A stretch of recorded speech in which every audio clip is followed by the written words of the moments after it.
Namaskar. We are continuing with the practice of 16 points. And the second point is about keeping the hygiene of the genital organ. In case of the male, there is this foreskin of the organ.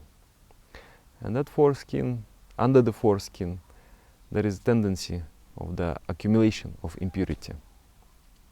Something is secreted out of the organ, something white.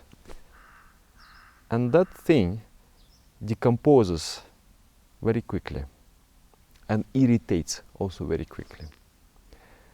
So we need to maintain the constant hygiene to wash the urinary organ, to wash the genital organ very properly. Every time we take bath, take care and wash.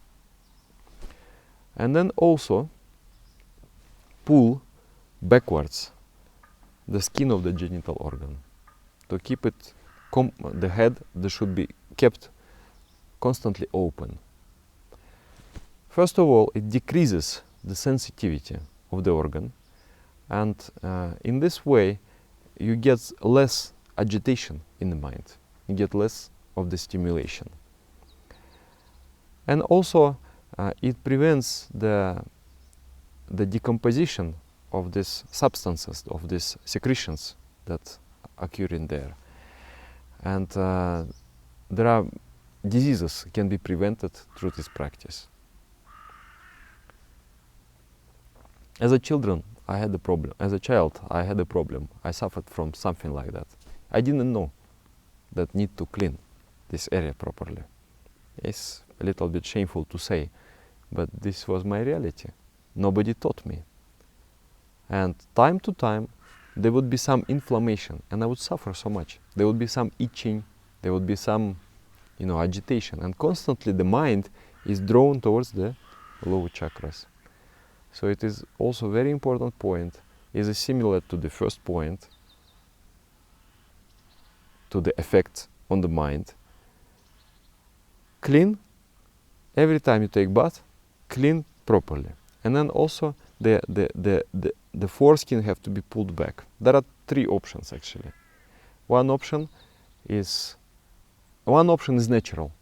It's just like, you don't have to do anything. It just happens like this. Always the foreskin stays back.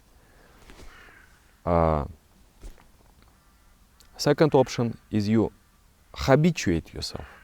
You pull it back all the time. It's like in my case. I didn't know you can do like that, but when I read, I started to do, and I became accustomed and became habituated towards that. So it's constantly, now it stays like that. I don't have to do anything. It's like that. And then another, if there is this, the neck of this foreskin is a very small, then you have to operate. So the operation is cut it through it. And then you always, for the life, you're free from that. That is also okay. So three options are there. Start to follow that. It's a very short point, but very vital. And for females, I guess, is just also maintaining proper hygiene. Is indicated specifically for the men, for the foreskin, because of the anatomy is like that. But for the ladies, I can just, imagine that is all just maintaining a proper hygiene of the genital organ. Thank you.